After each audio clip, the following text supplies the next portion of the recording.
प्यारे दोस्तों, आज की कहानी सुधा नाम की एक लड़की की है।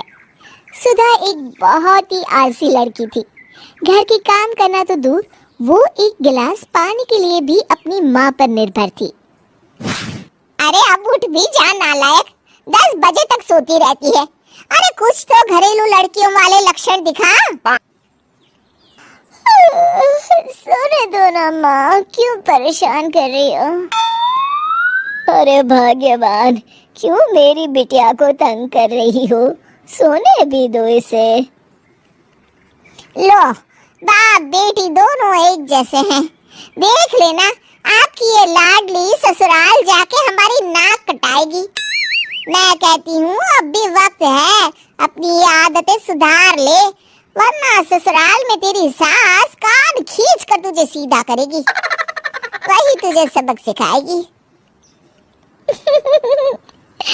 दुनिया में आज तक कोई ऐसी सास पैदा नहीं हुई माँ, जो सुधा चोपड़ा को सबक सिखा सके।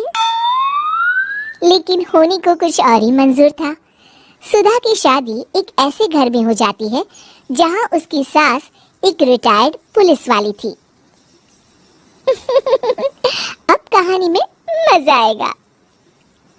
हाँ माँ, यहाँ सब बहुत अच्छा है। मेरे ससुराल के लोग भी ना बहुत मिलनसार हैं। ठीक है माँ, मुझे नींद आ रही है, फोन रखती हूँ माँ। ठीक सुबह 5 बजे। अरे जल्दी उठो भाग्यवान, वरना कयामत आ जाएगी। हैं? अरे क्या हुआ? कौन सी कयामत आ जाएगी? अरे मेरी माँ आ जाएगी। तुम नहीं जानती, इस घर में सिर्फ मेरी माँ का हुक्म चलता है। सबको सुबह 5 बजे बिस्तर छोड़कर हॉल में पहुंचना ही पड़ता है। अरे अब इंसान की अपनी नींद भी पूरी नहीं करेगा, यह मजाक चल रहा है क्या? तभी वहाँ सुधा की सास आ जाती है। अटेंशन! मजाक तो तू समझ रही है बाबू, ये मेरा घर है और यहाँ हर किसी को डिसिप्लिन में रहना होगा। अटेंशन! अरे माँ जी, लेकिन इतनी सुबह कौन उठता है? कौन होता है मतलब? हम सभी उठते हैं, रोज उठते हैं, और अब से तुझे भी उठना पड़ेगा। आखिर मैं पुलिस वाली जो ठहरी। अटेंशन! अरे माँ जी, लेकिन अब तो आप रिटायर हो गई हो ना। तो क्या हुआ? शेर कितना भी बुढ़ा हो जाए, शिकार करना नहीं छोड़ता। उसी तरह हम पुलिस वाले रिटायर होने के बाद भी अपने अनुशासन में ही जीवन जीते हैं। चलो अब बेकार की बहस बंद करो और उठकर हॉल में चलो। अभी आधा घंटा तुम सबकी परेड चलेगी। अटेंशन! अरे मैं कोई परेड नहीं करने वाली। सुधा की सास अपनी बहू का ये बर्ताव देख झल्ला उठती है। गौर से देख, तू कहाँ और किसके सामने खड़ी है? यहाँ बात सिर्फ एक बार समझाई जाती है, बस। अटेंशन!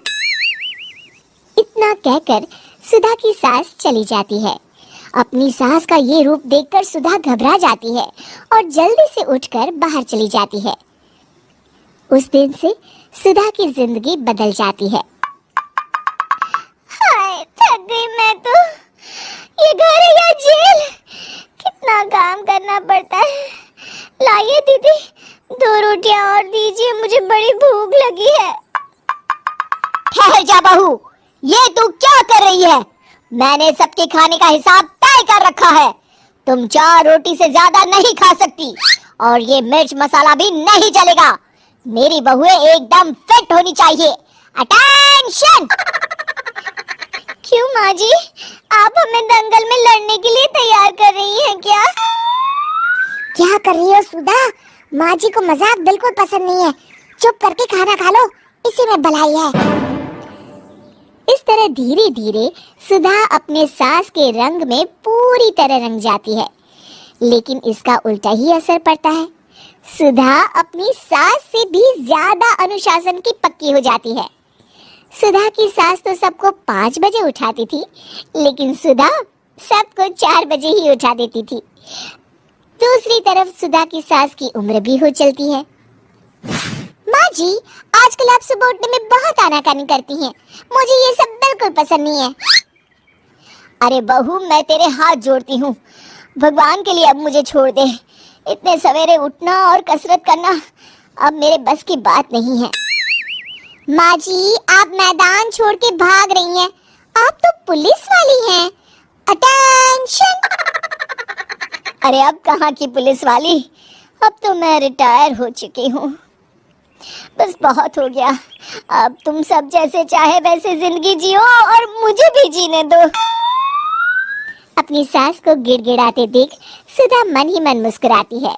इस तरह उस दिन के बाद से सुधा के ससुराल वाले एक सामान्य जीवन जीने लगते हैं।